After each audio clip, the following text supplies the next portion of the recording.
Митко Чавков како шеф на БЈБ дал наредба да се одземат собраниските снимки вечерта на 27 април. Преку шефот на обезбедувањето во Законодавниот дом Горан Ѓошевски, наредбата усно била пренесена до полицајката која ги чувала клучевите од мониторинг салата. Таа денеска го сведочеше ова и посочи дека поради авторитетот кој го имал Ѓошевски, им ја отклучила салата на обвинетите Сашо Марковски и Оливер Радулов од УБК. Марковски рекол дека преку видеонадзорот прават проценки за евакуација на пратениците. Овие двајца се единствените обвинети кои одговараат за делото помагање. Кога адвокатите прашуваа зошто сведокот ја отклучил вратата и зошто послушала наредба од колега кој не е директно надреден, одговори: Не беше ситуацијата таква да проверувам каква е наредбата. Беа минути или секунди во прашање, како случајот со Села. Наредбата од Ѓошевски не беше кривично дело.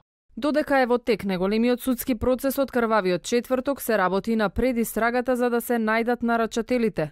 Обвинителството нема да го повика Никола Груевски како сведок, оти на 27 април не бил во Македонија. Па јас ако сметав дека треба да биде повикан, ќе го повикав.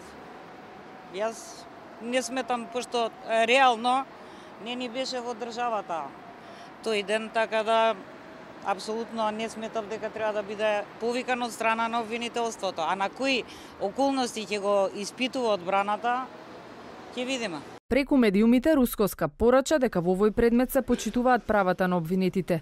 На ист став е со главната судика Добрила Кацарска, која пред денешното рочиште им одржа лекција на адвокатите за судење во разумен рок. Кацарска неколку пати ги ловеше адвокатите и обвинетите кога поставуваа веќе одговорени или одбиени прашања и им порачуваше дека сами се виновни за долгите рочишта од по 10 часови. И сметам дека со ништо не е нарушено правото на одбрана на обвинетите. Дури напротив, бидејќи сите до еден се изјаснија дека не се виновни, сметам дека е во нивни интерес што побрзо да заврши постапката.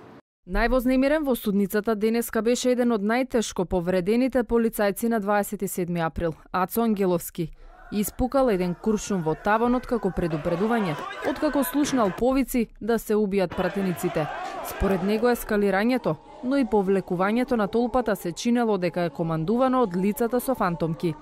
Ангеловски ги посочи пратеникот Владко Ѓорчев, обвинетите Поповски и Пепич како на моменти учествувале во нивна одбрана. Дел од неговите колеги вели не се спротиставиле на толпата, а еден пак сакал да му го земе и пиштолот.